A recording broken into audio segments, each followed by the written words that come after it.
আগে স্যার, কিন্তু sir থিওরিতে sir অনেকক্ষণ স্যার থিওরি শুনতে শুনতে স্যার একটু ঝিমানি আসে। পুরোটাই থিওরি এই কোর্স স্যার পুরোটাই থিওরি। স্যার ক্লাস 1 ঘন্টা না নিয়ে একটু কম নেওয়া যায় না স্যার? এখন প্রফেশনাল প্র্যাকটিস ক্লাসটা হয়তো একটু কম নিতে পারবো, কিন্তু ট্রান্সপোর্টেশন ক্লাসটা কমাইলে তো দেখেন আজকে 1 ঘন্টা বক বক কইরাও ওই এক অরিজিন ডেস্টিনেশন ট্রিপ ম্যাট্রিক্স বুঝাইতে 1 ঘন্টা গেছে গা, কম্পেয়ার করতে পারিনি। স্যার ট্রান্সপোর্টেশন বিকালের দিকে নিলে ভালো হয় তাহলে। এখন এক একজনের তো এক এক রকম কমফোর্টেবল টাইম। আচ্ছা আমি চিন্তা করি সবার সাথে আপনাদের সবার সাথে কথা বলে দেখি কি হয়, একটা টাইম ফিক্স করে ফেলবো। আচ্ছা দেখেন আমরা হচ্ছে 3টা ঠিক আছে। আচ্ছা আমরা হচ্ছে প্রপোজাল কিভাবে লিখতে হয়, রাইটিং প্রপোজাল এটা শুরু করছিলাম। আমরা রিসার্চ প্রপোজাল কি জিনিস, বিজনেস প্রপোজাল কি জিনিস, সলিসিটেড প্রপোজাল কি জিনিস, আনসলিসিটেড প্রপোজাল কি জিনিস, এগুলো দেখছি। প্রপোজালের 3টা পার্ট থাকে দেখলাম, preparatory part, body, supplementary part. তো প্রিপারেটরি পার্ট বলতে আমরা কি বুঝি এগুলো দেখছিলাম, যে cover letter, title, table of content, list of figure, list of table. তারপর হচ্ছে ওই যে রিকোয়েস্ট ফর প্রপোজাল, মানে হচ্ছে মালিক পক্ষ পেপারে যে টেন্ডার বিজ্ঞাপন দিছে ওই টেন্ডার বিজ্ঞাপনের একটা ফটোকপি লাগবে।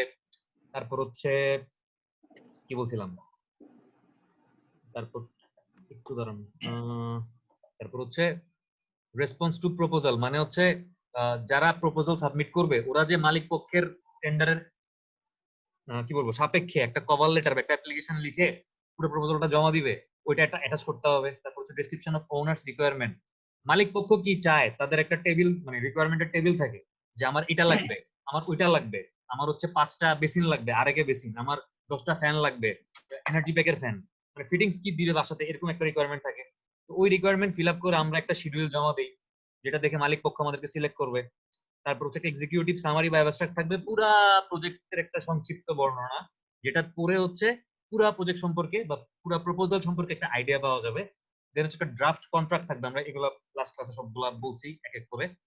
তারপর ছিল প্রপোজালের বডির মধ্যে ছিল কি ইন্ট্রোডাকশন আর প্রসিডিউর। তো ইন্ট্রোডাকশনের মধ্যে কি কি থাকবে বলছিলাম, যে কোনটা নিয়ে কাজ করব, কেমনে করব, স্কোপ কি, ব্যাকগ্রাউন্ড কি, উদ্দেশ্য কি, আমার টিমে কে কে থাকবে, এরকম অনেক কিছুই ছিল আমাদের প্রপোজালের যে মেইন বডির যে ইন্ট্রোডাকশন পার্টটা আছে তার মধ্যে। তারপর দেখেন যে স্লাইড চেঞ্জ হয় না কেন,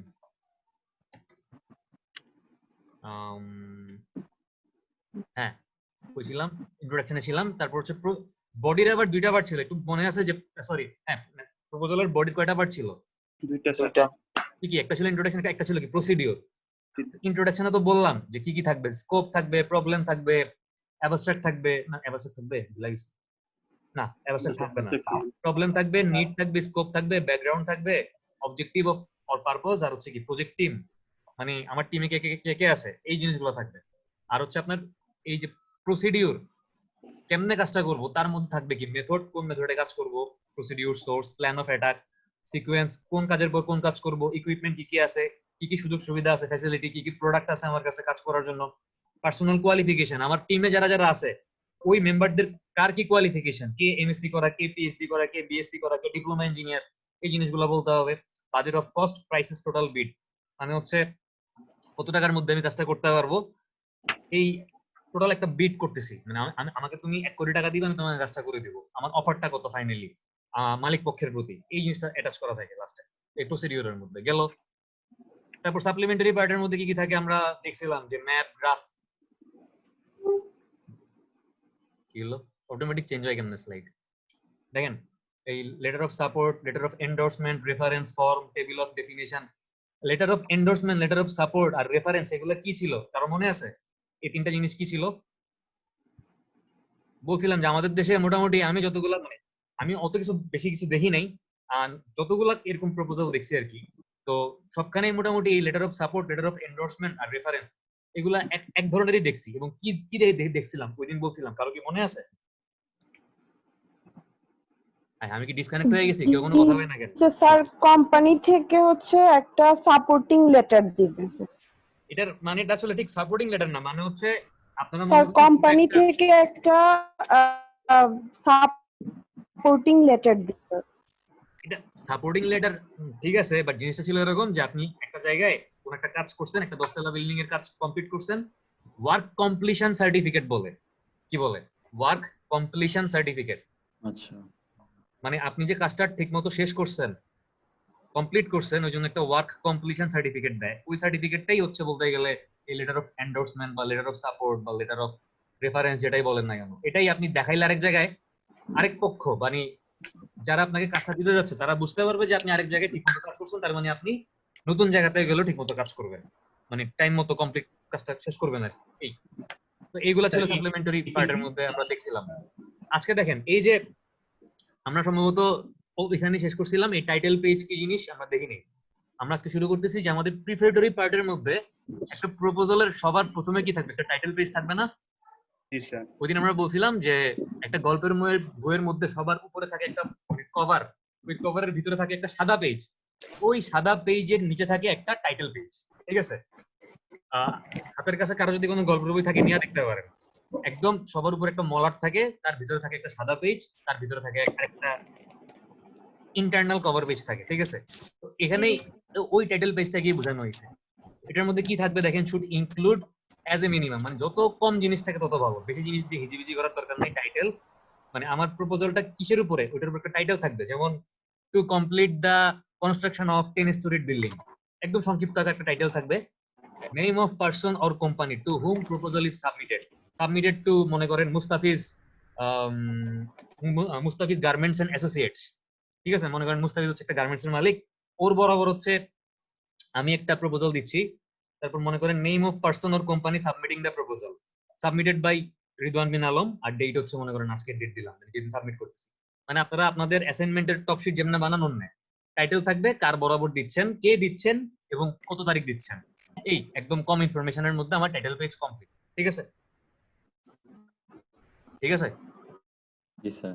আচ্ছা দেখেন, এক্সিকিউটিভ সামারি, অ্যাবস্ট্রাক্ট, সিনপসিস, এরপর হচ্ছে দেখেন একটা জিনিস দেখেন, এখানে কিন্তু আমি হঠাৎ করে টাইটেল পেজ থেকে লাভ দিয়ে চলে আসছি কোথায়, অবশ্যই।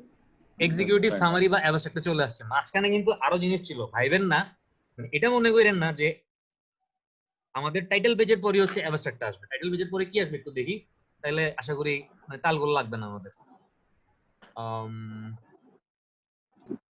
টাইটেল পেজে এই যে দেখেন cover, title page, cover with title, inside title page, এগুলা দিলাম। এতক্ষণ আমরা কথা বললাম হচ্ছে এই ইনসাইড টাইটেল পেজ নিয়ে কথা বললাম, ঠিক আছে? এরপর আসবে টেবিল অফ কন্টেক্ট, মানে হচ্ছে ইন্ডেক্স আসবে, list of table, list of figure, এগুলো আসবে। তারপর রিকোয়েস্ট ফর প্রপোজাল, পেপারে যে বিজ্ঞাপন দিছিল মালিক পক্ষ ওটা আসবে, আমি যে অ্যাপ্লিকেশন দিছি ওটা আসবে, শিডিউল আসবে। এই সব শিডিউল দেওয়ার পরে হচ্ছে আসবে এক্সিকিউটিভ সামারি অথবা অ্যাবস্ট্রাক্ট।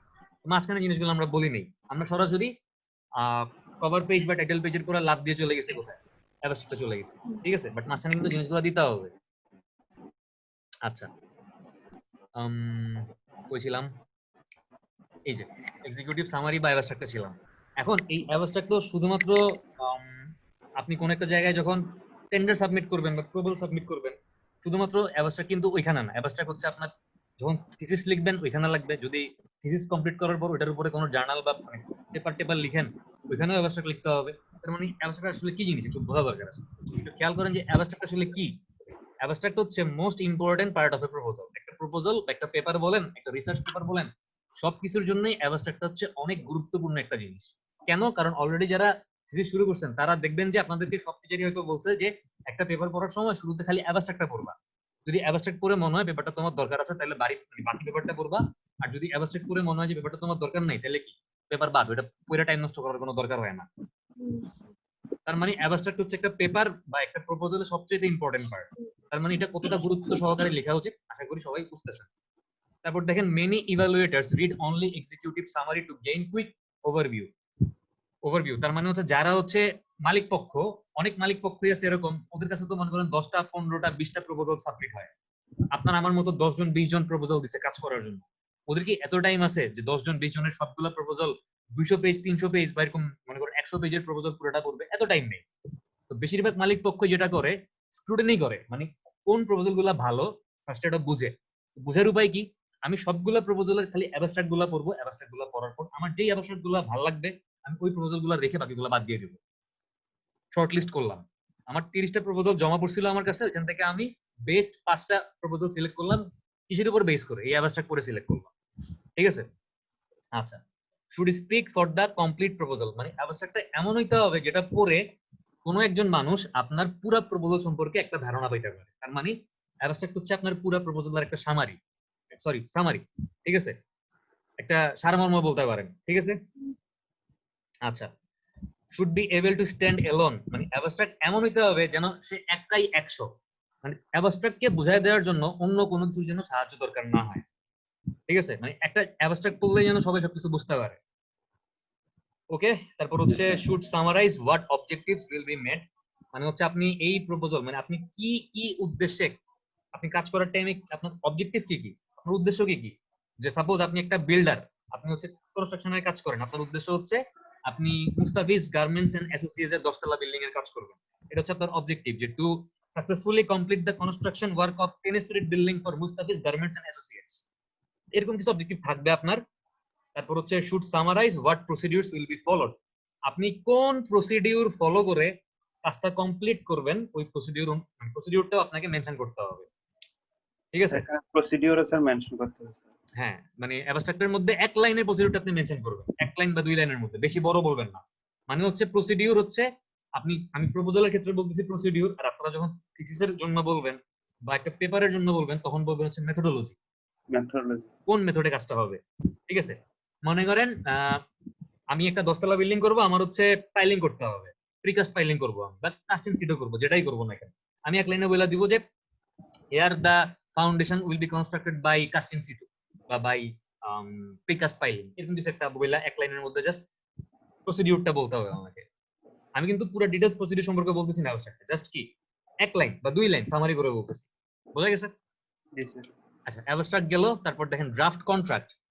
অ্যাবস্ট্রাক্টের পরে আমার সাথে একটা ড্রাফট কন্ট্রাক্ট, মানে হচ্ছে একটা চুক্তিনামার মতো কিছু একটা দেওয়া লাগবে, যেখানের মধ্যে বলা থাকবে যে ভাই তোমার কাজ আমি এত টাকায় কইরা দিব, এত দিনের মধ্যে কইরা দিব, তুমি আমাকে এত দিনের মধ্যে কাজ কমপ্লিট করতে পারলে এত টাকা দিবা, আর যদি কমপ্লিট করতে না পারি তাহলে তুমি প্রত্যেকদিন দেরি হইলে আমাকে এত টাকা ফাইন করতে পারবা। এবং ওইখানে এটাও মানে এই জিনিসগুলো বলা থাকে যে আসলে একটা টোটাল বিলের একটা ব্রেকডাউন দেওয়া থাকে, মানে আমি যে মালিক পক্ষ থেকে টাকা নিব, আমি কত পার্সেন্ট টাকা কখন নিব, ওই যে দিন বলছিলাম যে ফাউন্ডেশনের কাজ হলে 20% টাকা আমাকে দিতে হবে, তারপর হচ্ছে উপরে যদি গ্রেড বিমের ঢালাই হয় তাহলে আরো বাকি 10% দেওয়া লাগবে, প্লাম্বিং এর কাজ হওয়ার পরে আরো বাকি 30% দেওয়া লাগবে, এরকম একটা ব্রেকডাউন দেওয়া থাকে কত পার্সেন্ট কাজ হইলে কত পার্সেন্ট টাকা আমাকে দিবে, এবং ফাউন্ডেশনের কাজ শেষ হইলে আমাকে 30% টাকা দিতে হবে। এই যে আমি বললাম ফাউন্ডেশনের কাজ বলতে আসলে আমি কি বুঝাচ্ছি, অ্যাজ এ বিডার হিসেবে বা অ্যাজ এ প্রপোজাল সাবমিটার হিসেবে এই জিনিসটা আমাকে ডিটেলস বলে দিতে হবে, যে ফাউন্ডেশনের কাজ বলতে আমি অমুক অমুক অমুক আইটেমের কাজ বোঝাচ্ছি। কারণ এখানে যদি কোনো ঝুঁকি থাকে যে আমি কোনো কিছু ক্লিয়ার করলাম না, মালিক পক্ষ বলবে যে আপনি তো ফাউন্ডেশনের কাজ বলতে বুঝাইছেন যে গ্রাউন্ড ফ্লোর পর্যন্ত ঢালাই বা মাটির নিচ পর্যন্ত ঢালাই, তখন আমি বলবো যে মালিক পক্ষ বলবে যে না আপনি তো গ্রেড বিম পর্যন্ত ঢালাই বুঝাইছেন, আমি বলবো যে না আমি তো গ্রেড বিম লিখি নাই, আমি লিখছিলাম যে গ্রেড বিম এর আগ পর্যন্ত ঢালাই। এরকম যেন কোনো কনফিউশন ক্রিয়েট না হয়, এজন্য হচ্ছে একদম ডিটেলস কতটুকু কাজ শেষ হইলে আমাকে টাকা দিবে ব্রেকডাউন বলা থাকে কিসের মধ্যে, ড্রাফট কন্ট্রাক্টের মধ্যে, ঠিক আছে। তো inserted after executive summary for long proposal, মানে হচ্ছে যদি আপনার প্রপোজালটা অনেক লম্বা হয় বা বড় বেশি অ্যামাউন্টের প্রজেক্টের প্রপোজাল হয়, সেই ক্ষেত্রে হচ্ছে এই এক্সিকিউটিভ সামারি অথবা অ্যাবস্ট্রাক্টের পর হচ্ছে একটা ড্রাফট কন্ট্রাক্ট দেওয়া লাগে, gives immediate overview of the work including financial information. তার মানে ড্রাফট কন্ট্রাক্ট দেখলেই হচ্ছে মানে যে কোনো মানুষ বুঝতে পারবে এটা আসলে কত টাকার প্রজেক্ট, মানে ফাইন্যান্সিয়াল ইনফরমেশন বা কত টাকা বাজেট আসলে এই প্রজেক্টের জন্য, বা এজ এ কন্ট্রাক্টর হিসেবে আপনি কত টাকা চাচ্ছেন এই বিষয়ে একটা ধারণা লাভ করতে পারবে মালিক পক্ষ। বোঝা গেছে? জি স্যার। তাহলে আমরা একটু ধৈর্য নিয়ে আরেকবার কষ্ট করে দেখি যে আমাদের প্রপোজালের কই জানি ছিল প্রিফেটরি পার্ট, প্রিফেটরি পার্টের মধ্যে কভার কি জিনিস আমরা দেখলাম, ইনসাইড টাইটেল পেজ কি জিনিস আমরা দেখলাম, ডিটেইলস টেবিল অফ কন্টেন্ট আমরা দেখি নাই, আমরা জাস্ট জানি যেটা একটা ইন্ডেক্সের মতো কিছু একটা হবে, শুধু সূচিপত্র, list of table, list of figure, বুঝতেছে যে আমাদের পুরো প্রপোজালের ভিতরে যতগুলো টেবিল থাকবে যতগুলো ফিগার থাকবে এগুলো লিস্ট দেওয়া লাগবে। তারপর হচ্ছে রিকোয়েস্ট ফর, এটা তো বললাম যে পেপারের বিজ্ঞাপন, আমাদের অ্যাপ্লিকেশন, ওনারের শিডিউল, আমরা শিডিউলটা ফিল আপ করে দিলাম, তারপর আসলো কি এক্সিকিউটিভ সামারি আসলো বা অ্যাবস্ট্রাক্ট আসলো, তারপর আসলো ড্রাফট কন্ট্রাক্ট, আমাদের প্রিফেটরি পার্ট কমপ্লিট। ঠিক আছে, ঠিক আছে। জি স্যার। আচ্ছা, তো এখন শুরু হচ্ছে কি প্রপোজালের মেইন মানে মাঝখানের পার্টটা, মানে কি বডি। তো আমরা দেখছি যে প্রপোজালের বডির মধ্যে একটা পার্ট হচ্ছে ইন্ট্রোডাকশন আর একটা হচ্ছে কি প্রসিডিউর। তো মনে করেন নেক্সট স্লাইডে যদি আমি না গিয়ে এখন জিজ্ঞেস করি ইন্ট্রোডাকশনের মধ্যে কি কি ছিল বলেন তো। স্যার কি বলছেন sir? Problem, need, scope, background, objective, projective. এটা কে বলছেন? মুস্তাফিজ, আচ্ছা। আপনার ক্লাস পারফরম্যান্স অসাধারণ। Thank you sir. বেশি খুশি হয়েন না আবার, আর বেশি খুশি হব না। কম খুশি হন, ঠিক আছে? তবে হ্যাঁ, আপনি মানে মনে রাখতে পারছেন, থ্যাংক ইউ, মনে আছে আপনার। আমার নিজের এতগুলো মনে নেই আসলে, যদিও ভাবসাব নিয়ে লেখা শুরু করছিলাম, আপনি বলাতে ম্যানেজারটা বাচ্চা আমার। স্কোপ, তারপর হচ্ছে কি objective, অবজেক্টিভ, নিড, টিড, এগুলো ছিল ইন্ট্রোডাকশনের মধ্যে। আর প্রসিডিউরের মধ্যে ছিল কি মেথডোলজি, তারপর কি কি ইকুইপমেন্ট আমার কাছে আছে, আমার ম্যান পাওয়ার কত, কার কি কোয়ালিফিকেশন, এগুলো ছিল হচ্ছে প্রসিডিউরের মধ্যে। আচ্ছা, আমরা না লিখি, আমরা সামনের দিকে আগাই, যেহেতু মুস্তাফিজ আমাদেরকে সাহায্য করছে। তো ইন্ট্রোডাকশনের মধ্যে ছিল হচ্ছে এই যে প্রবলেম ছিল, নিড ছিল, স্কোপ ছিল, ব্যাকগ্রাউন্ড ছিল, অবজেক্টিভ আর পারপোজ ছিল, আর কি প্রজেক্টিভ ছিল। তারপর হচ্ছে চলে আসছে প্রসিডিউর, যে কোন মেথডে কাজ করব, কোন প্ল্যান অফ অ্যাটাক, মানে কেমনে কাজটা শুরু করব, সিকোয়েন্স অফ অ্যাক্টিভিটি, কোন কাজের পরে কোন কাজ করব, কি কি ইকুইপমেন্ট আছে, কি কি ইকুইপমেন্ট নাই, পার্সোনাল কোয়ালিফিকেশন, কার কি কোয়ালিফিকেশন আমার টিমে, বাজেট অফ কস্ট বা টোটাল প্রাইস কত টাকা লাগবে, এগুলো হচ্ছে আমার প্রসিডিউরে, মানে কোন কাজ করতে কত টাকা লাগবে, এই জিনিসগুলো হচ্ছে প্রসিডিউরের মধ্যে আসতেছে। আচ্ছা, এটা তো সাপ্লিমেন্টারি পার্টও দেখছি, টাইটেল বিস্তারিত দেখলাম, এক্সিকিউটিভ সামারি দেখলাম, ড্রাফট কন্ট্রাক্ট দেখলাম, টেবিল অফ এখানে আবার দেখেন এই যে ড্রাফট কন্ট্রাক্টের পরে আবার টেবিল অফ কন্টেন্ট সম্পর্কে একটু হালকা পাতলা আবার ধারণা দিচ্ছে। কিন্তু টেবিল অফ কন্টেন্টটা কিন্তু ড্রাফট কন্ট্রাক্টের পরে আসবে না, এটা কই আসবে? মাঝখানে এটা আসবে হচ্ছে cover page, inside cover page, তারপর আসবে হচ্ছে টেবিল অফ কন্টেন্ট, তারপর আসবে list of table, list of figure. তো যাই হোক, এটা একটু পরে দিছে ওরা। যাই হোক, আমরা দেখি টেবিল অফ কন্টেন্টে কি কি থাকে। দেখেন, brief proposal do not require table of content. তার মানে আপনি যদি কম টাকার কোনো প্রপোজাল সাবমিট করেন কারো কাছে, অথবা আপনি যদি সংক্ষিপ্ত আকারে প্রপোজাল সাবমিট করেন, অনেক সময় হচ্ছে কোম্পানিগুলো ব্রিফ প্রপোজাল চায়। মনে করেন কারো তো এত 200 পেজ 300 পেজের প্রপোজাল পড়ার মতো ধৈর্য নাই, তারা ফার্স্টে হচ্ছে কিছু কোম্পানিকে সিলেক্ট করে আলাদা করে, সেই ক্ষেত্রে বলে যারা যারা ইন্টারেস্টেড আপনারা হচ্ছে একটা শর্ট প্রপোজাল দেন। ওই শর্ট প্রপোজাল থেকে হচ্ছে 5 জন 6 জনকে হচ্ছে ফাইনালি সিলেক্ট করে ওই 5 জন 6 জনকেই বলা যায় এবার আপনারা বড় প্রপোজাল দেন। কারণ প্রপোজাল দিতে হইলে যেই কোম্পানি প্রপোজাল দিবে, মনে করেন আপনি প্রপোজাল দিবেন, আপনার কিন্তু একটা খরচ আছে। আপনি যে এই যে 200 পেজ 300 পেজের একটা প্রপোজাল দিবেন, আপনার প্রিন্টিং এর খরচ, কালির খরচ, ফটোকপির খরচ, কাগজের খরচ আছে না? আপনি যদি আলটিমেটলি কাজটা না পান, মানে কাজটা আপনি পাইতে পারেন নাও পাইতে পারেন, কারণ 20 জন প্রপোজাল সাবমিট করলে এখান থেকে টেবিল চেয়ার কি জানি লাইরা ভাঙি বলতে। এখান থেকে কি 20 জন কাজ পাবে? না স্যার, কাজটা পাবে কয়জন? একজন। তো একজন। বাকি 19 জনের এত ফটোকপির টাকা, এত প্রিন্টের টাকা, এত কাগজের টাকা নষ্ট হইলো না?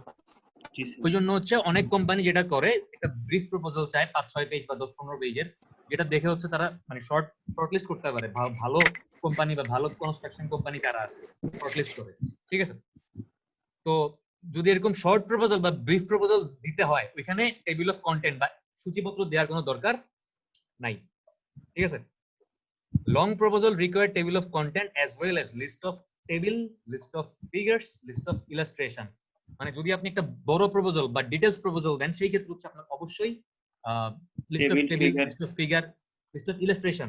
তার মানে আপনি মনে করেন কোথাও লিখছেন বায়োস্ট, এই বায়োস্টের পুরো ফর্ম কি, এরকম একটা লিস্ট আপনি পুরো প্রপোজালের মধ্যে যত জায়গায় এরকম সংক্ষিপ্ত ওয়ার্ড লিখছেন, যেমন বায়োস্ট, তারপর হচ্ছে বিবিসি, তারপর হচ্ছে মনে করেন এসিআই, তারপর মনে করেন অ্যাস্টো, তারপর মনে করেন এএসটিএম, এগুলোর পুরো ইলাবোরেশন আপনাকে লেখা দিতে হবে, যে এএসটিএম মানে হচ্ছে অমুক, American standard for testing material, astro মানে কি, তারপর বিবিসি মানে কি, সিএনএন মানে কি, সবকিছুর ইলাবোরেশন আপনাকে লেখা দিতে হবে।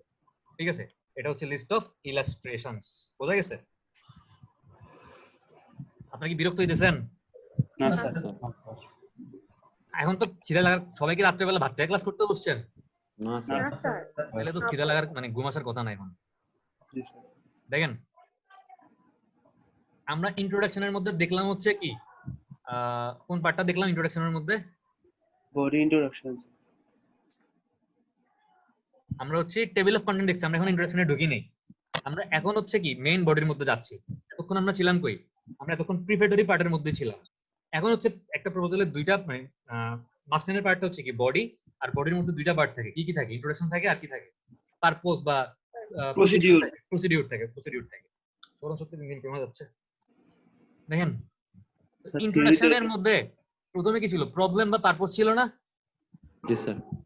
জি তো স্যার। আমরা ওইখানে দেখছিলাম Problem প্রবলেম need. ওরা পারপোজ লিখছে আর কি। যাই হোক, মানে কি উদ্দেশ্যে আমি প্রপোজালটা লিখতেছি, written in a simple language as if approaching A non specialist. মানে আপনাকে এই প্রবলেমটা বা পারপোজটা খুব সহজ ভাষায় সিম্পল ল্যাঙ্গুয়েজে লিখতে হবে, যেন আপনি যার বড় মানে যেই ক্ষেত্রে বা আপনার প্রপোজালটা যে বিষয়ে, মনে করেন আপনার 10 তলা বিল্ডিং এর কাজ করবেন, তো অবশ্যই এই বিষয়ে দক্ষ কারা, সিভিল ইঞ্জিনিয়াররা। বাট আপনার এই পারপোজটা এতটাই সহজ ভাষায় লিখতে হবে যে পড়বে সে যদি সিভিল ইঞ্জিনিয়ার নাও হয়ে থাকে সে যেন খুব ইজিলি বুঝতে পারে। ঠিক আছে, এটাই লিখছে যে as if approaching A non specialist, মানে যদি কোনো স্পেশালিস্ট পারসন আপনার প্রপোজালটা নাও পড়ে, একজন নন স্পেশালিস্ট পারসন পড়ে, সেও যেন খুব সহজভাবে বুঝতে পারে আপনার প্রপোজালটার পারপোজ কি বা উদ্দেশ্য কি। Purpose often stated in infinitive form, for example, to recommend, to bid, to supply. মানে পারপোজটা হচ্ছে আপনাকে ইনফাইনাইট ফর্ম, মানে কোনো নির্দিষ্ট আকারে লেখা যাবে না, আপনাকে জাস্ট তাত্ত্বিক ধারণা দেওয়া লাগবে। কিরকম, মনে করেন আপনি হচ্ছে বায়োস্টকে রিকমেন্ড করবেন যে আপনারা এখন যে ফিল্টার গুলা ইউজ করেন, এখন বায়োস্ট কি ফিল্টার ইউজ করে? প্ল্যান্ট মিনারেল র না না না, বায়োস্টের এই যে এগুলোর জানি কি বলে, আরে ইউভি ফিল্টার। ইউবি না না ইউবি না, আরে আপনারা এনভায়রনমেন্টে 2 রকমের ফিল্টারের কাহিনী পড়ছেন না, স্লো স্যান্ড ফিল্টার, একটা জিনিস কি ছিল, একটা তো স্লো স্যান্ড ফিল্টার, আরেকটা কি, আরে আরে পিউরিটের আছে, পিউরিটের এরকম অনেকগুলো ফিল্টার আছে, দেখেন গুগলে সার্চ দিয়ে। ইউবি মনে হয়, আমি ভুলা গেছি। ক্লোরিনের স্যার যে ফিল্টারটা, এটা একটা হচ্ছে ইউভি, আরেকটা হচ্ছে কি জানি slow sand rapid sand filter বলে কিছু আছে, আমারও মনে নেই আসলে, এনভায়রনমেন্ট ভুলা গেছি। একটু দেখেন, মানে তো মনে করেন আপনি বায়োসকে সাজেস্ট করতেছেন এক্সিস্টিং যে ফিল্টারটা আপনারা ইউজ করতেছেন এটা ভালো না, এটা জি ইউজ না স্যার, করে, আছে র‍্যাপিড স্যান্ড ফিল্টার। আমি ভুলা গেছি, আমার মনে নেই। তো এরকম হচ্ছে বলতে পারেন যে আপনারা এখন যেটা ইউজ করতেছেন এটা ইউজ না করে ইউভি ফিল্টার ইউজ করেন, মানে পিউরিটের মডার্ন প্রযুক্তি ইউজ করেন। তো to recommend modern technology for your university, এটা হইতে পারে আপনার purpose. To bid for the construction of 10-story building, এটা হইতে পারে আপনার পারপোজ। অথবা হইতে পারে to supply the equipment of engineering materials laboratory, এটা হইতে পারে আপনার পারপোজ। মানে আপনার পারপোজ বিভিন্ন রকম হইতে পারে, ঠিক আছে। বাট লিখতে হবে কিভাবে, জাস্ট একটা ডেমো দেখাইছে এখানে, মানে কিভাবে শুরু করবেন পারপোজটা লেখা, মানে to recommend, to bid, to supply, to suggest, এভাবে শুরু করতে হবে, ঠিক আছে। এরপর দেখেন problem, need to clearly state the problem and demonstrate clear understanding of the problem। মানে হচ্ছে মনে করেন বায়ুস থেকে রাত্রেবেলা হচ্ছে এরকম আমরা দেখতেছি রাত্রেবেলা খাবার দাবার চুরি হয়, মানে হোস্টেল থেকে, সাপোজ আমরা একটা এক্সাম্পল দিলাম। তো এখন এটার জন্য মনে করেন বায়ুস গোয়েন্দা নিয়োগ করছে যে কেন চুরি হয় খাবার দাবার। তো এই গোয়েন্দা সংস্থা যে এই প্রবলেমটা ঠিকমতো বুঝতেছে এবং এই প্রবলেমটা কেন হইতেছে এবং এটার আসলে সলিউশন কিভাবে তারা সলভ করবে, এই জিনিসটা মানে প্রবলেম সম্পর্কে প্রপার আইডিয়া আছে, এটা হচ্ছে আপনাকে বুঝাইতে হবে। এখন আপনি যদি নাই বুঝেন যে খাবার চুরি কি জিনিস, আপনি যদি নাই বুঝেন যে বায়োস্টে ইউনিভার্সিটি ওখানে একটা হোস্টেল আছে, হোস্টেলে অনেক স্টুডেন্টরা থাকে, রাতের বেলা খাবার চুরি হয়ে গেল ওদের জন্য সমস্যা, মানে প্রবলেম ঠিক মতো না বুঝতে পারলে আপনার প্রপোজাল অবশ্যই অ্যাকসেপ্টেড হবে না। মানে আপনি যদি প্রবলেম না বুঝেন তার মানে কি আপনার ওই বিষয়ে আসলে দক্ষতা নেই। বাট আপনি যদি প্রবলেমটা ঠিকমতো ধরতে পারেন তার মানে কি ওই বিষয়ে আপনার দক্ষতা কি আছে। আচ্ছা, বাপরে, আপনারা যেমন আছে বলছেন মনে হইতেছে আপনারা সবাই অনেক বেশি বুঝতে পারছেন। যাই হোক, প্রবলেম নিয়ে আছে স্যার। ইফ পার্টিনেন্ট মেনশন, আচ্ছা তার মানে হচ্ছে যদি কোনো প্রবলেম আপনার দৃষ্টিগোচর হয়, মানে আপনি অলরেডি কাজ শুরু করার আগেই বুঝাই গেছেন, আপনি একেবারে জেমস বন্ড, আপনি একেবারে শার্লক হোমস, যে আসলে বায়োস্টে খাবারগুলা কোনো মানুষ চুরি করে না, বান্দর চুরি করে বা শিয়াল চুরি করে, সেই আপনি বুঝাই গেছেন। মানে প্রবলেম সলভ মানে কাজে হাত দেওয়ার আগে আপনি ধরতে পারছেন কি প্রবলেম। তাইলে কি করতে হবে, difficulties that may be encounter, আপনি এই প্রবলেম সলভ করতে গেলে কি কি ডিফিকাল্টি ফেস করতে পারেন আপনাকে বলতে হবে যে ভাই আমি বান্দরের দৌড়ে খেতে পারি, আমার শিয়াল এসে কামড় দিতে পারে, মানে ওদেরকে যদি আমি ধরতে যাই, এই ডিফিকাল্টি গুলো আপনাকে বলতে হবে। আর methods propose to overcome the problem, এবং এই প্রবলেম গুলো ওভারকাম করার জন্য আপনার কাছে কি কি মেথড আছে এগুলো আপনাকে বলে দিতে হবে একেবারে শুরুতেই, যে ভাই আমরা যদি মানে বান্দর ধরে নিতে আমিও দৌড় দিব, এটা হচ্ছে কি প্রবলেমটা ওভারকাম করার মেথড। আমাকে শিয়াল কামড়াইতে আসলে আমিও কামড় দিব, এটা হচ্ছে কি প্রবলেমটা ওভারকাম করার আমার কাছে মেথড। তো একটা বাস্তব এক্সাম্পল দিই, মনে করেন আপনি একটা কনস্ট্রাকশনের কাজ পাইছেন, আপনি জানেন যে কাজটা শুরু করতেছেন আপনি বর্ষাকালে কি হইতে পারে, বৃষ্টি হইতে পারে, বৃষ্টি হলে কি হবে আপনার কাজ বন্ধ থাকবে।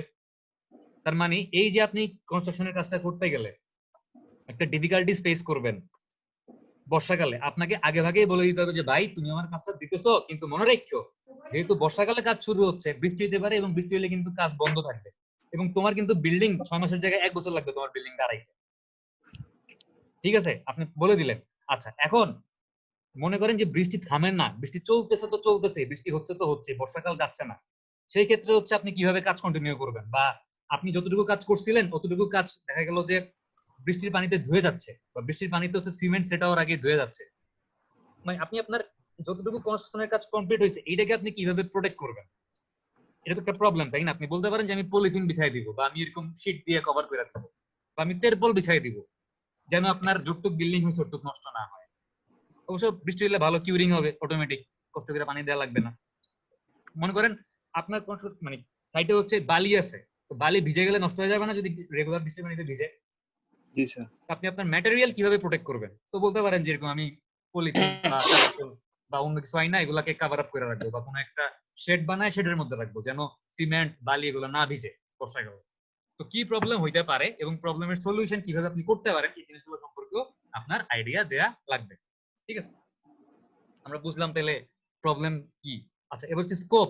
ইন্ট্রোডাকশনের মধ্যে হচ্ছে এবার স্কোপ নিয়ে আলোচনা করতে হবে। দেখেন যে define the boundaries that are being set for the project to accomplish objective, what you will do and what you will not do. আচ্ছা, আপনি যখন একটা প্রজেক্টের কাজে হাত দিবেন, আপনি জানেন যে বিল্ডিংটা 10 তলা, আপনি কিছু বাউন্ডারি সেট করবেন, মানে বাউন্ডারি গুলো হচ্ছে আপনার লিমিটেশনস। আপনি নিশ্চয়ই আপনার ক্লায়েন্টকে বলতে পারবেন না যে আমি 10 তলা বিল্ডিং 3 মাসে করে দেব। এটা আপনার একটা লিমিটেশন বা বাউন্ডারি। আপনি জানেন যে 10 তলা বিল্ডিং করতে আপনার 2 বছর টাইম লাগবে বা 1 বছর টাইম লাগবে, এবং আপনার মানে এটা কি স্কোপ যে আপনি 1 বছরের মধ্যে 1 বছরের ভিতরে 10 তলা বিল্ডিং এর কাজ শেষ করতেছেন, এটা হচ্ছে কি আপনার স্কোপ। ঠিক আছে, এবং এই কাজটা করার জন্য আপনি কি করবেন, কোন জিনিসগুলো করবেন এবং কোন জিনিসগুলো করবেন না, অ্যাভয়েড করবেন, স্কোপের মধ্যে এই জিনিসগুলোকে আনতে হবে। ঠিক আছে, আবার একটু বলবেন স্যার? স্কোপ মানে হচ্ছে মনে করেন আচ্ছা। আমি আপনাকে বললাম মুস্তাফিজ, আপনাকে হচ্ছে বায়োস্টের সিভিল ডিপার্টমেন্টের ক্রিকেট টিমে একজন বোলার হিসেবে নেওয়া হইলো। আপনার ভালো করার স্কোপ কি কি বা ভালো করার জায়গা কি কি? আপনি অবশ্যই জানেন যে আপনার কিছু লিমিটেশন আছে। আপনি মনে করেন যে বেশি জোরে বল করতে গেলে আপনার হাতে ব্যথা করে, সেই ক্ষেত্রে আপনি বলবেন যে আপনি মিডিয়াম ফাস্ট বল করবেন, আপনি স্পিন করবেন, আপনি বলের পেস কম রাখবেন কিন্তু লেন্থ এন্ড লাইন ঠিক রেখে উইকেট নেওয়ার চেষ্টা করবেন। এটা হচ্ছে আপনার স্কোপ। আপনার যতটুক সাধ্য ওই সাধ্যের মধ্যে সবটুকু সুখ, সবটুকু বলতে হবে। ঠিক আছে? কঙ্কাফিস স্বপ্ন বলে না, স্বপ্নের ডায়লগ না, সাধ্যের মধ্যে সবটুকু সুখ। স্যার, কঙ্কা স্যার, কঙ্কা টিভি কঙ্কা না, স্বপ্ন মনে হয় এরকম কিছু একটা বলে। ও না সাধ্যের স্যার, কঙ্কা প্লিজ। শ্রেষ্ঠ বাজার মনে হয়, কষ্টের টাকা শ্রেষ্ঠ কষ্টের বাজার। টাকা শ্রেষ্ঠ বাজার। কঙ্কা মনে হয় সাধ্যের মধ্যে এরকম কিছু একটা বলে। যাই হোক, জি স্যার। তার মানে হচ্ছে আপনি আপনার এবিলিটি অনুযায়ী বেস্ট কতটুকু করতে পারবেন ওটাই হচ্ছে আপনার স্কোপ। ঠিক আছে, এবং ওইটা ফুলফিল করার জন্য আপনি কি করবেন, what you will do and what you will not do, you have to mention. বোঝা গেছে? এই গেল স্কোপ। আচ্ছা, এরপর দেখেন যে ইন্ট্রোডাকশন, প্রজেক্ট টিম। এরপর হচ্ছে ইন্ট্রোডাকশনে আপনার টিমে কে কে আছে তার একটা বর্ণনা দেওয়া লাগবে। ঠিক আছে, যদি আপনার প্রপোজালটা শর্ট প্রপোজাল হয়, মানে ছোট প্রপোজাল, সেই ক্ষেত্রে খালি নাম বললেই হবে যে আমার টিমে হচ্ছে মুস্তাফিজ চাকরি, মানে মুস্তাফিজ আছে, সে হচ্ছে চিফ এক্সিকিউটিভ ইঞ্জিনিয়ার। আমার টিমে হচ্ছে আমজাদ হোসেন আসিফ আছে, সে হচ্ছে কনক্রিট এক্সপার্ট। আমার টিমে হচ্ছে আরিফুর রহমান সুষময় আছে, সে হচ্ছে ট্রান্সপোর্টেশন ইঞ্জিনিয়ার। এরকম বলতে হবে মানে কে কি, বাট তাদের ডিটেলস বলা লাগবে না। বাট যদি আপনার প্রপোজালটা লং প্রপোজাল হয়, in long proposal include brief curriculum vitae of each individual working on the project, সেই ক্ষেত্রে আমার টিমে যারা যারা আছে তাদের প্রত্যেকের একটা সংক্ষিপ্ত কারিকুলাম ভিটাই বা সিভি অ্যাটাচ করতে হবে। কোত্থেকে পাস করছে, কত রেজাল্ট বলা লাগে না, এক্সপেরিয়েন্স কত, আগে কোন কোন প্রজেক্টে কাজ করছে, এগুলো বলা লাগবে। ঠিক আছে, বোঝা গেছে? জি স্যার। আচ্ছা, এবার দেখেন আসতেছি ব্যাকগ্রাউন্ডে। ঠিক আছে, এই ব্যাকগ্রাউন্ডে হচ্ছে maybe omitted for short proposal. যদি প্রপোজালটা শর্ট হয় তাহলে আমরা বাদ দিতে পারি, but for long proposal include the following information. যদি আপনি একটা লং প্রপোজাল সাবমিট করেন তাহলে হচ্ছে ব্যাকগ্রাউন্ডে নিচের জিনিসগুলো দেয়া লাগবে। কি কি?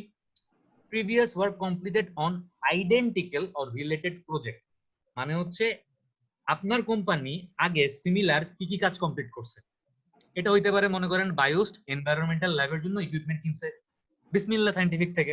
মনে করেন ওই দিন যেটা আমরা দেখছিলাম আমরা একটা ফরম্যাট দেখছি, মানে শিডিউলের একটা ফরম্যাট দেখছিলাম। বায়োস্ট এমনিতে আসলে বিসমিল্লাহ সায়েন্টিফিক থেকেই কিনছে, এই জন্য এক্সাম্পলটা দিচ্ছি।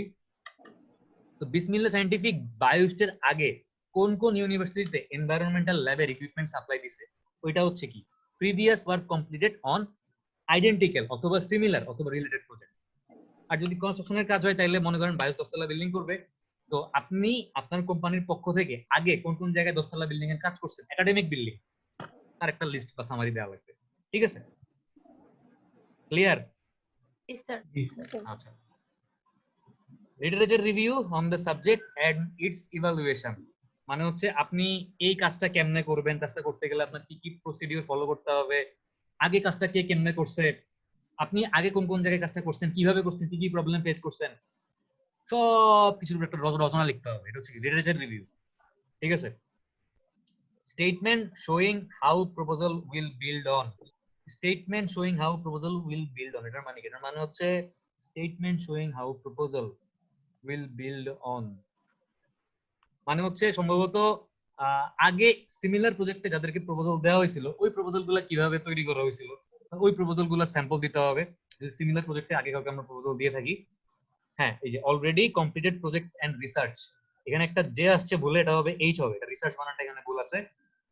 তো সিমিলার প্রজেক্টে আগে আপনি কাদেরকে কি দিবেন বা কিভাবে দেওয়া যেতে পারে, সিমিলার প্রজেক্টে আগে কোথায় কোথায় প্রপোজাল দেওয়া হয়েছে তার একটা ফটোকপি বা স্যাম্পল অ্যাটাচ করতে হবে এই ব্যাকগ্রাউন্ডের ভিতরে। এতটুকু কি বুঝতে পারছেন? আচ্ছা, তারপর আস্তে আস্তে কি মেথডস এন্ড প্রসিডিউরস। ঠিক আছে, state how project requirement will be made, কিভাবে আপনি কাজ করবেন বা কিভাবে আপনার রিকোয়ারমেন্ট আপনি ফিল আপ করবেন। The following checklist may be used for the purpose, আপনি তো চেকলিস্ট তৈরি করতে পারেন, যে চেকলিস্টটা ফলো করলে আপনি মেথড এন্ড প্রসিডিউর এই পয়েন্টটার দিকে ঠিকমতো ফোকাস করতে পারবেন। তো চেকলিস্টটা কি?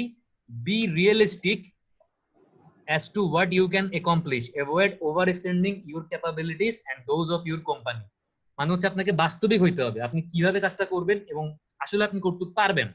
avoid overextending your capabilities and those of your company, মানে আপনি আপনার নিজের সক্ষমতা অথবা আপনার কোম্পানির সক্ষমতাকে ওভার এক্সটেন্ড বা বাড়ায় মানে বলতে পারবেন না। ঠিক আছে মুস্তাফিজ, বুঝতে পারছেন? মনে করেন আপনি বল করেন হচ্ছে 136 মাইল পার আওয়ারে, মাশরাফির বলের গতি কত? স্যার 125 থেকে 30। একক কত? আমি তো ভুলে গেছি। Kilometre per hour sir. Kilometre নাকি মাইল? একটু দেখেন, আমার মনে নেই তো। এখন মনে করেন মুস্তাফিজ বল করতে পারে 130-এ, সে যদি এসে আমার বলে যে আমি শোয়েব আক্তারের মতো 160-এর উপরে বল করব, এটা হইলো? হবে না। মানে কি আপনি আপনার ক্যাপাবিলিটিকে ওভার এক্সটেন্ড করতে পারবেন না। আপনার যতটুকু ক্যাপাবিলিটি আছে, আপনি 10 তলা বিল্ডিং করতে আপনার 2 বছর লাগবে, আপনি ওটাই বলবেন। আপনি এটা বলবেন না যে আপনি 6 মাসে 10 তলা বিল্ডিং দাঁড়া করাই দিবেন। ঠিক আছে, তারপর দেখেন যে চায়না থেকে টিম আনতে হবে স্যার, তাহলে স্যার ওই বিল্ডিং চায়নার মতোই হবে। মানে 1 মাস পরে ভূমিকম্প হলে দেখা যাবে যে আপনিও নেই, আমিও নেই, বিল্ডিং নেই। B specific as to the method of meeting all goals, মানে হচ্ছে আপনি আপনার গোল বা উদ্দেশ্যগুলো কিভাবে কোনটা ফুলফিল করবেন আপনাকে স্পেসিফিকলি বলতে হবে। এটা এভাবে করব, ওটা ওইভাবে করব, একদম স্পেসিফিকলি বলতে হবে। B precise with the time schedule, আপনি কোন কাজটা কতদিনের মধ্যে শেষ করবেন। জানুয়ারি মাসের মধ্যে ফাউন্ডেশন ঢালাই দিব, ফেব্রুয়ারি মাসে গিয়ে গ্রেড বিমের কাজ শেষ করব, মার্চে গিয়ে হচ্ছে গিয়া একতলা বিল্ডিং এর বিম কলামের সব কাজ হয়ে যাবে, একতলা মানে ফার্স্ট ফ্লোরের গ্রাউন্ড ফ্লোরের বিম কলাম সব হবে। এপ্রিলে গিয়ে ছাদ ঢালাই দিব, মানে কোন মাসে কতদিনের মধ্যে কোন কাজটা শেষ করবেন, প্রত্যেকটা জিনিস একদম স্পেসিফিক্যালি টাইম শিডিউলের মধ্যে বলতে হবে এবং ওই টাইম শিডিউল ফলো করতে হবে, ভায়োলেট করা যাবে না। Be clear as to how you will evaluate your work, production or product. ওই যে বলছিলাম যে ফাউন্ডেশনের কাজ বলতে আসলে আমি কি বুঝি, কতটুক কাজ শেষ করা মানে হচ্ছে ফাউন্ডেশনের কাজ শেষ করা। আপনি আপনার কাছে কিভাবে ইভালুয়েট করবেন বা কিভাবে মেজার করবেন, আপনি আপনার প্রোডাকশনকে কিভাবে ইভালুয়েট করবেন বা মেজার করবেন, সবকিছু ডিটেইলস বলতে হবে। Be exact to the scope, what you will do and what you will not do, মানে আপনার কাজের ক্ষেত্র একেবারে স্পেসিফিকলি বলতে হবে যে আপনি কি করবেন এবং কি করবেন না। বুঝা গেছে? জি স্যার। আচ্ছা, দেখেন মেথডস এর মধ্যে একটা তো গেল হচ্ছে প্রসিডিউর বা মানে কোন প্রসিডিউরে আমি কাজটা করব, আরেকটা হচ্ছে equipment and facility. State what facilities will be needed to accomplish the project, মানে কাজটা শেষ করতে হলে আপনার কি কি লাগবে। আপনি বললেন যে আপনার এক্সকাভেটর লাগবে, তারপর হচ্ছে ড্রাম ট্রাক লাগবে, পেলোডার লাগবে, তারপর হচ্ছে বুলডোজার লাগবে, তারপর হচ্ছে মনে করেন মিক্সচার মেশিন লাগবে। আপনি বলে দিলেন যে এই ইকুইপমেন্ট গুলো আপনার লাগবে। State what you already have. এই ইকুইপমেন্ট গুলো আপনি বললেন যে আপনার লাগবে, এগুলোর মধ্যে কোনগুলো আপনার কাছে অলরেডি আছে ওইটা আপনি বললেন। Show how you will get what you do not have. আর যেগুলো নাই ওইগুলো আপনি কিভাবে জোগাড় করবেন এটা আপনি বললেন। ঠিক আছে, কি কি লাগবে বললেন, কি কি আছে বললেন, আর যেগুলো নাই এগুলো কিভাবে জোগাড় করবেন সেটাও বললেন। বোঝা গেছে? জি স্যার। আচ্ছা, এখন এরপর আসতেছে কি পার্সোনাল, মানে হচ্ছে আপনার টিম মেম্বারদের সম্পর্কে কিছু ইনফরমেশন দেওয়া লাগবে। Information in detail of individuals who will be involve in the project, মানে হচ্ছে এই প্রজেক্টে যারা যারা ইনভলভ থাকবে মানে আপনার কোম্পানির তরফ থেকে তাদের একটা ডিটেইলস বলা লাগবে বা ডিটেইলস তথ্য দেওয়া লাগবে। পার্সোনাল অ্যারেঞ্জমেন্ট মানে হচ্ছে মনে করেন আপনি পুরা আপনার টিমের একটা ব্যাকগ্রাউন্ড দিলেন যে 2 জন চিফ ইঞ্জিনিয়ার, 2 জন সাব অ্যাসিস্ট্যান্ট ইঞ্জিনিয়ার, 2 জন এক্সিকিউটিভ ইঞ্জিনিয়ার, 2 জন সার্ভেয়ার, 2 জন অটোক্যাড ড্রাফটসম্যান, মানে আপনার টিমে কতজন কোন ফিল্ডের লোক আছে বা কি স্পেশালিস্ট আছে আপনাকে বলে দেওয়া লাগবে। তারপর কোম্পানি এরিয়াস ইনভলভ, ওই যে মানে কে কোন ফিল্ডে কাজ করবে, অটোক্যাডে ড্রয়িং করবে কে, স্ট্রাকচারাল ডিজাইন করবে কে, আর্কিটেকচারাল ডিজাইন করবে কে, প্লাম্বিং ডিজাইন করবে কে, এসব বলে দেওয়া লাগবে। Individual qualifications expressed in complete biographic form. কার কি কোয়ালিফিকেশন, মুস্তাফিজের কি কোয়ালিফিকেশন, আসিফের কি কোয়ালিফিকেশন, আরিফের কি কোয়ালিফিকেশন, শহীদের কি কোয়ালিফিকেশন, রাফির কি কোয়ালিফিকেশন, প্রত্যেকের জন্য আলাদা আলাদা একটা এরকম বায়োগ্রাফিক ফর্মে সিভির মতো কিছু একটা দেওয়া লাগবে, যেটা পরে আমি বুঝতে পারবো যে এই টিমের মধ্যে কার কি কোয়ালিফিকেশন আছে। Percentages of time that personnel will devote to the project, এবং আমি যাদের কথা বললাম আমার টিমের মধ্যে যারা যারা আছে যে বললাম আমি কোন মানুষটা বা কোন পার্সনটা কত পার্সেন্ট টাইম হচ্ছে কি আমার প্রজেক্টে ব্যয় করবে বা সময় দিবে আমাকে, আসলে এটা হচ্ছে আমাকে বলে দিতে হবে। যে মুস্তাফিজ তো আসলে পার্মানেন্ট চাকরি করে হচ্ছে মনে করেন রোডস এন্ড হাইওয়ে বা এলজিইডি তে, বা ও ফুল টাইম চাকরি করে আরেকটা জায়গায়, বাট এই প্রজেক্টে ও ডেইলি বা সপ্তাহে কয়দিন আসবে, সপ্তাহে একদিন ভিজিট করবে বা 2 দিন ভিজিট করবে, এই এই মানে percentage of devotion of time এই জিনিসটা হচ্ছে বলে দিতে হবে যে কত পার্সেন্ট টাইম হচ্ছে এই প্রজেক্টের জন্য ও আসলে দিবে। ঠিক আছে, ঘুমাই গেছেন? না স্যার। ঘুম আসতেছে? না স্যার। আচ্ছা, এরপর দেখেন, এরপর হচ্ছে বাজেট। ঠিক আছে, এই বাজেটের মধ্যে কি কি আসবে দেখেন যে present budget of specified in the request for proposal. ঠিক আছে, present budget as specified in the request for proposal. আচ্ছা, একটা বাজেট দেওয়া লাগবে। বাজেট হচ্ছে কোন কাজটা করতে আমার কত টাকা লাগবে, টোটাল কস্ট কত হবে। বাংলাদেশ সরকার কয়েকদিন আগে বাজেট দিছে না, শিক্ষা খাতে কত বাজেট, তারপর হচ্ছে আর কি আছে, ব্যবসা খাতে কত বাজেট, রপ্তানি খাতে কত, আমদানি খাতে কত, কত ট্যাক্স দেওয়া লাগবে। ফাইনালি টোটাল একটা বাজেট দিচ্ছে, মনে করেন বাংলাদেশ সরকার 100 কোটি টাকার বাজেট বা 200 কোটি টাকার বাজেট বা 300 কোটি টাকার বাজেট দিচ্ছে। একইভাবে আপনি কি করবেন, আপনি হচ্ছে মালিক পক্ষকে একটা বাজেট দিবেন যে এই পুরা 5টা 10তলা বিল্ডিং করতে বা 10টা 10তলা বিল্ডিং করতে আপনাদের 40 কোটি টাকা লাগবে, সাপোজ আন্দাজে বললাম আর কি, 40 কোটি টাকা লাগবে, 40 কোটি। এটা হচ্ছে মালিক পক্ষের জন্য বাজেট, এটা আপনি ঠিক করে দিবেন। ঠিক আছে, আপনি এটা ঠিক করবেন, কেন ঠিক করবেন বলেন তো? কারণ ওই যে মালিক পক্ষ দেখেন আপনাকে একটা রিকোয়ারমেন্ট কি দিছে, আরএফপি। এই আরএফপি নামটা মনে রাখেন, আরএফপি মানে হচ্ছে রিকোয়েস্ট ফর প্রপোজাল। দেখেন আমরা 2 ধরনের প্রপোজাল দেখছিলাম একদম শুরুতে, একটা হচ্ছে আনসলিসিটেড প্রপোজাল, একটা হচ্ছে কি সলিসিটেড প্রপোজাল। আমরা বলছিলাম যে আনসলিসিটেড প্রপোজাল মানে হচ্ছে আপনাকে ইনভাইট করা হয় নাই, আপনাকে বলা হয় নাই, আপনি খুব খুশির চোটে লাফাইতে লাফাইতে নিজে গিয়ে প্রপোজাল সাবমিট করছেন। আর সলিসিটেড প্রপোজাল কোনটা ছিল, যেটা হচ্ছে পেপারে বিজ্ঞাপন দেওয়া হয়েছে, ওই বিজ্ঞাপন দেখে আপনি হ্যাঁ ওই বিজ্ঞাপন দেখে আপনি প্রপোজাল সাবমিট করতে গেছেন। এখন এই যে আনসলিসিটেড প্রপোজাল, এটার হচ্ছে হইতে পারে একটা ভার্সন হইতে পারে যে আপনাকে মুখে বলা হয়েছে যে মুস্তাফিজ আমাকে একটা 10তলা বিল্ডিং করব, তুমি চাইলে একটা প্রপোজাল দিতে পারো, আপনি মুখের কথা একটা প্রপোজাল দেওয়া ফেলাইছেন। এটা কিন্তু কোন ধরনের প্রপোজাল, আনসলিসিটেড। এখন মনে করেন ওই কোম্পানি পেপারে কোনো বিজ্ঞাপন দেয় নাই, কিন্তু আপনার কাছে একটা আরএফপি পাঠাইছে। আরএফপি হচ্ছে একটা চিঠির মতো জিনিস, যেটাকে বলা হচ্ছে কি রিকোয়েস্ট ফর প্রপোজাল। মানে কি আপনার কাছে প্রপোজালের জন্য একটা রিকোয়েস্ট পাঠাইলো অফিসিয়ালি। ওই ডকুমেন্ট দেখে আপনি বুঝবেন যে ওরা কি আসলে একটা মানে বাজারে চাইছে যে কত টাকার মধ্যে কাজটা করতে পারবে, দেন আপনি হচ্ছে বাজেট সহ একটা প্রপোজাল সাবমিট করবেন। এটাই হচ্ছে মানে আরএফপি। তাহলে আরএফপি কি জিনিস বুঝছেন? আরএফপি সম্পর্কে ডিটেইলস আমরা দেখবো, পরে দেখবো। বাট এটার ফুল ফর্ম হচ্ছে রিকোয়েস্ট ফর প্রপোজাল। মনে থাকবে আরএফপি কি জিনিস? রিকোয়েস্ট ফর প্রপোজাল, ঠিক আছে? আচ্ছা, এরপর দেখেন যে add a budget justification section state, এখানে আই এম হবে না, এটা হবে হচ্ছে I N, state in paragraphic form rationale for financial figure presented in tabular, graphical or chart format। আচ্ছা, মানে হচ্ছে আপনি যে বলছেন যে ভাই আপনার 10টা বিল্ডিং করতে 40 কোটি টাকা লাগবে, এই যে একটা বাজেট আপনি দিবেন, এই বাজেটটাকে সাপোর্ট করার জন্য বা এই বাজেটটা যে আসলে যুক্তিসঙ্গত, এটার জন্য একটা জাস্টিফিকেশন দেওয়া লাগবে, একটা যুক্তি প্রমাণ সাপেক্ষে দিতে হবে যে তার কারণ হচ্ছে আপনার এই ফাউন্ডেশনের কাজ করতে এত টাকা লাগবে, আপনার ঢালাই করতে এত টাকা লাগবে, আপনার রং করতে এত টাকা লাগবে, আপনার পাইলিং করতে এত টাকা লাগবে, মানে ডিটেইলস একটা এরকম যুক্তিতর্ক দিয়ে কিছু একটা বুঝাইতে হবে, যেটা হইতে হবে কি হয় টেবিউলার ফর্মে হইতে হবে বা গ্রাফিক্যাল ফর্মে হইতে হবে অথবা কি চার্ট ফর্মে হইতে হবে, ঠিক আছে? বোঝা গেছে? জি স্যার।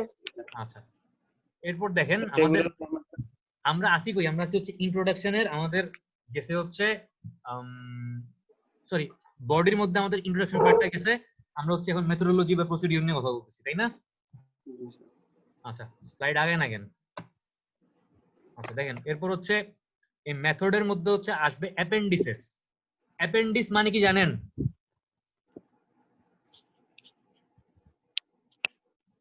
কার কার ঘুম আসতেছে হাত তুলেন তো, হাত তুলেন, সমস্যা নেই। ওই যে জুমে জানি কেমন হাত তোলা যায় না, রেইজ হ্যান্ড।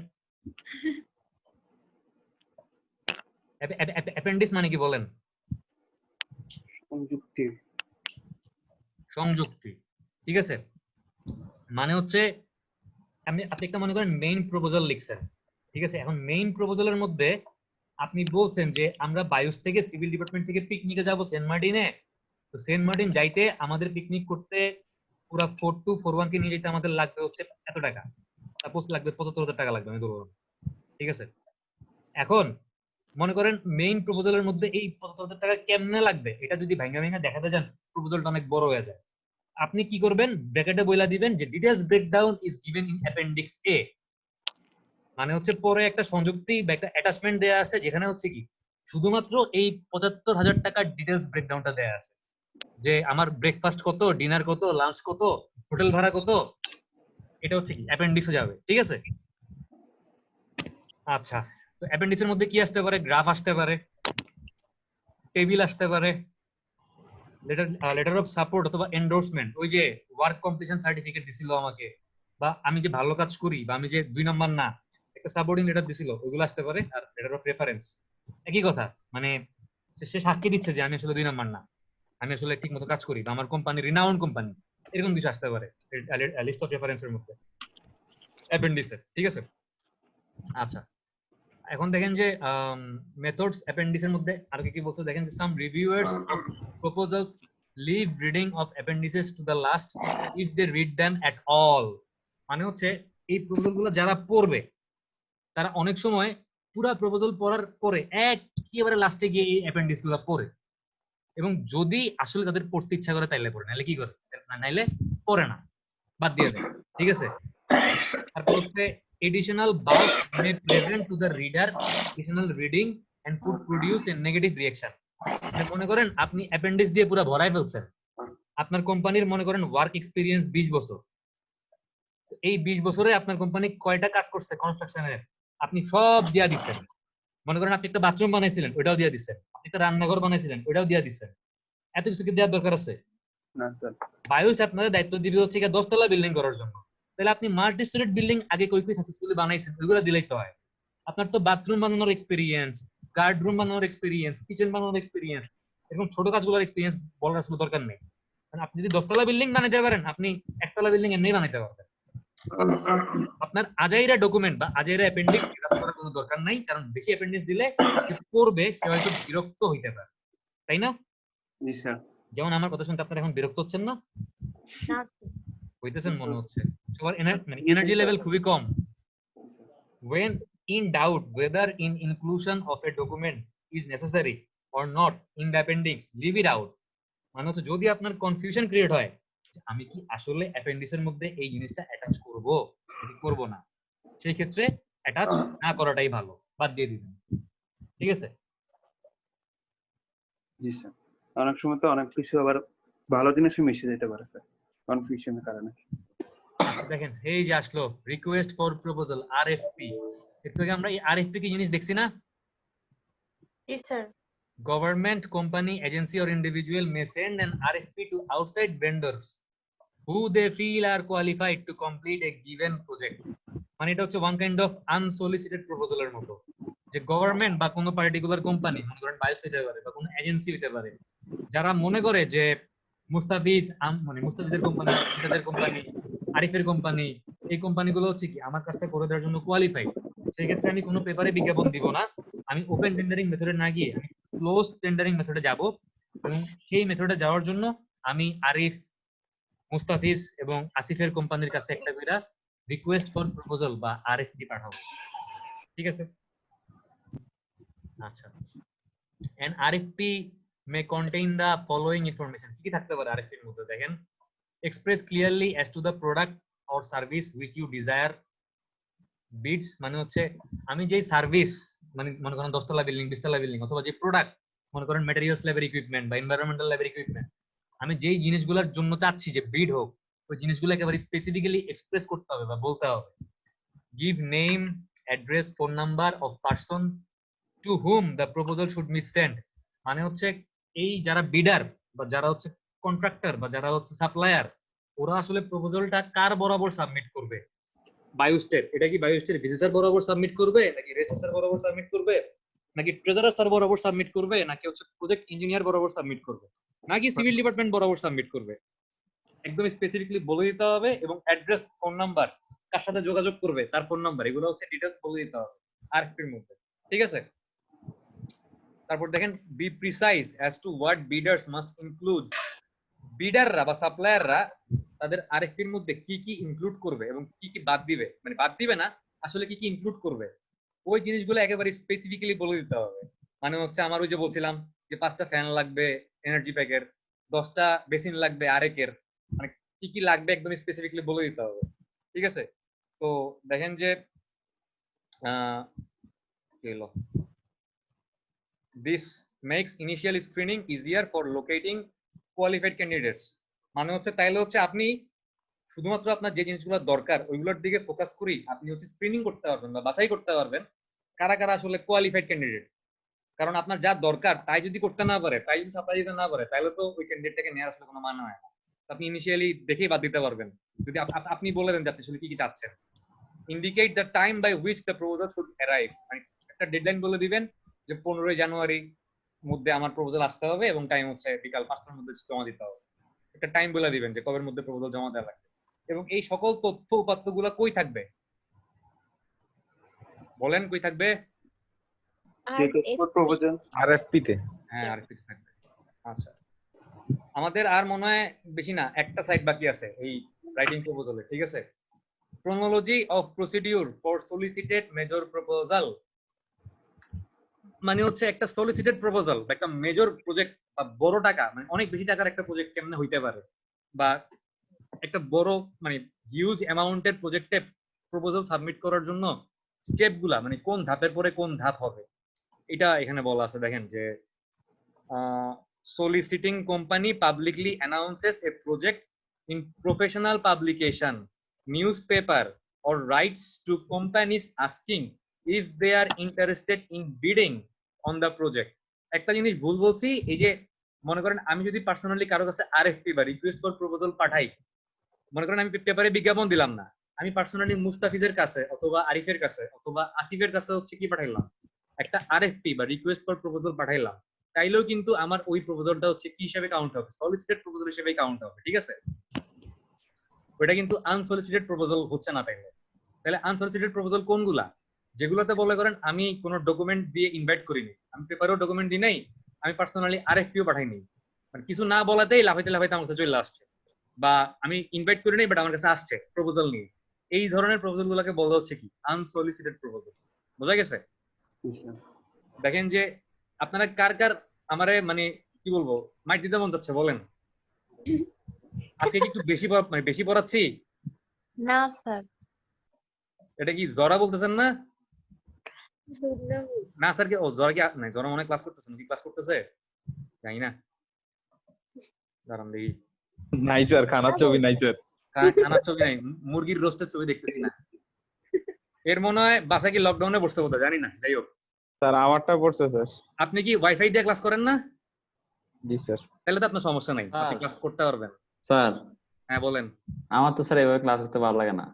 আপনার কিভাবে ক্লাস করতে ভালো লাগে বলেন। আমি তাহলে কিভাবে ক্লাস ক্লাস করবি স্যার? স্যার মানে ক্লাসের মধ্যে একটু ফাইজলামি না করলে স্যার। আমি কি আপনাকে ফাইজলামি করতে মানা করছি? স্যার এখানে তো স্যার কিছু করা যাচ্ছে না স্যার।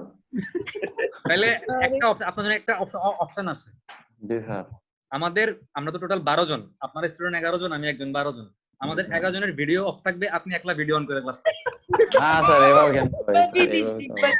এবার আপনি যতটুকু ফাইজলামি করতে পারেন করেন, আমাদের কোনো আপত্তি নেই। স্যার আমি তো স্যার রাবার মারামারি বেশি মিস করতেছি স্যার। নিজের আবার মারবেন, সমস্যা কই? বলতে পারতেছ না, সাবজেক্ট এটাই সমস্যা।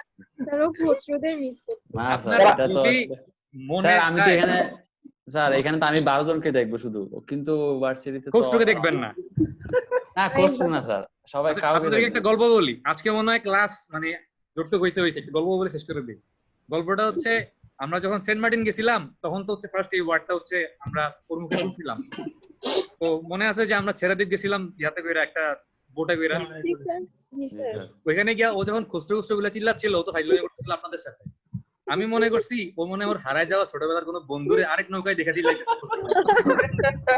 এবং আমি চিন্তা করতেছিলাম যে আপনাদের বাড়ি চিটাগাং এটা জানি, এখন ওর বাড়ি কি কক্সবাজার, মানে শহীদের ফ্রেন্ড থাকতে পারে আশেপাশে। আপনাদের ফ্রেন্ড কই থেকে আসছে, তাও আবার খসরু। স্যার আপনি ঠিকই ধরছেন স্যার, ঠিকই ধরছেন স্যার। আমি স্যার ওই যে ভুল করছি। ওই বুটে যেগুলো ছিল ওইটাও হ্যাঁ। চিটাগাং এর। যেগুলো ছিল স্যার আমি মনে হয় মেয়েদেরকে দেখা। ঠিকই ধরছি যে খসরু মনে হয় পরে বিদেশে লাগে, তাই না?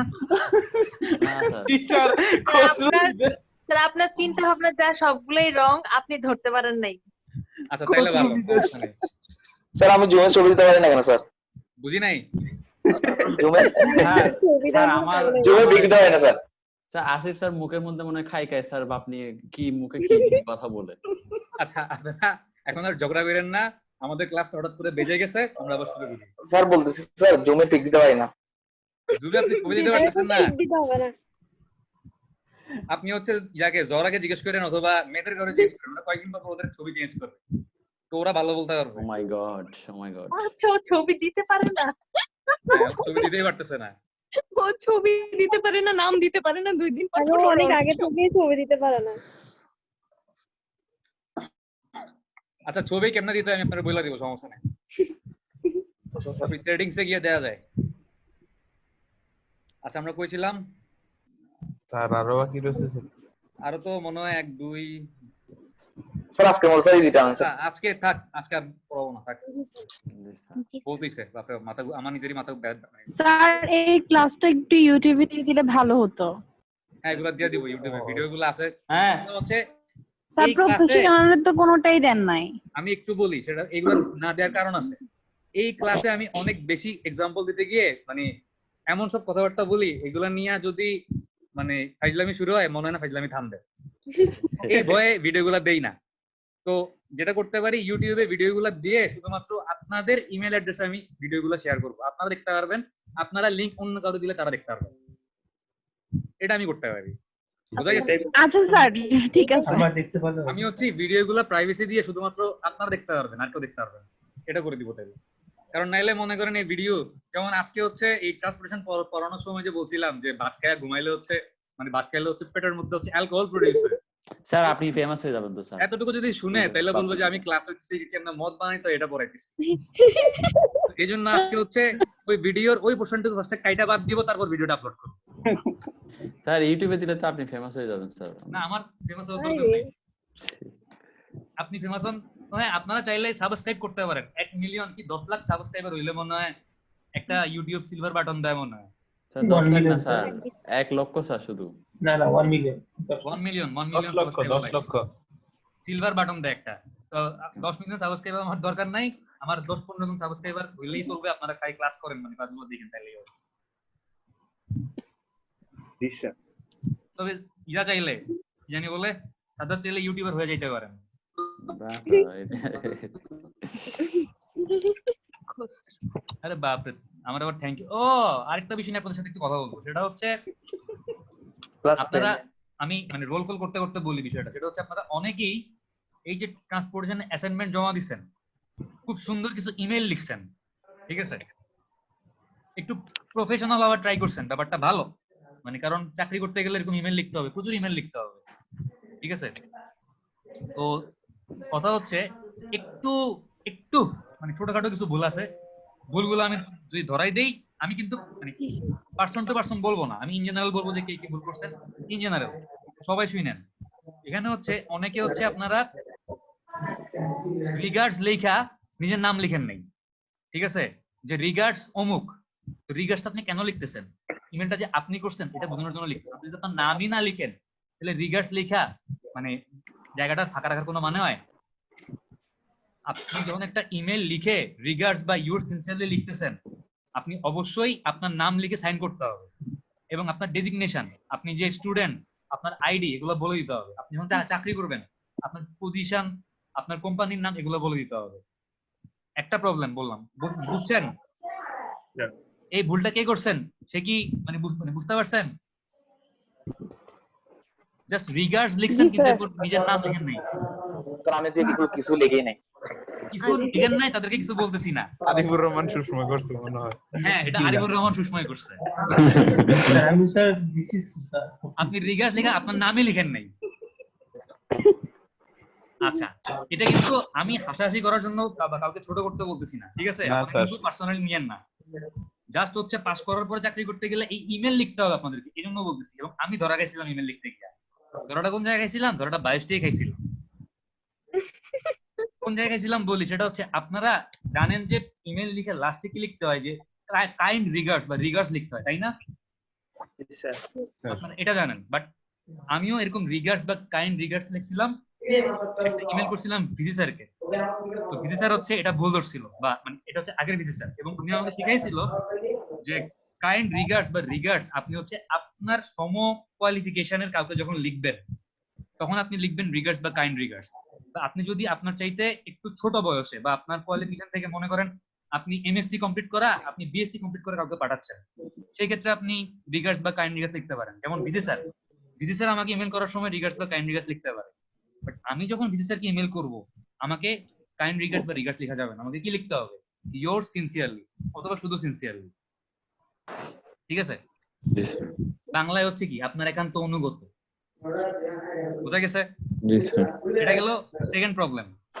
থার্ড প্রবলেম হচ্ছে এটা অনেকে করছেন, আমি কিন্তু একটা ইমেল অ্যাড্রেস বলে দিয়েছিলাম যে আমাকে কোন অ্যাড্রেসে ইমেল করবেন। আমি বলছিলাম যে আমাকে ridwan.d.alom@bios.edu.pd এটাতে পাঠাই। আপনারা অনেকেই কি করছেন, আমারে পাঠাই দিয়েছেন ridwan@gmail.com। ভুলটা কি ধরতে পারছেন? বড় কোনো ভুল না, ছোটখাটো ভুল। তারপরও যখন প্রফেশনাল লাইফে কাজ করতে যাবেন, এই ছোটখাটো ভুল করে কি অনেক দেখবেন যে মানে বড় করে ধরতেছে।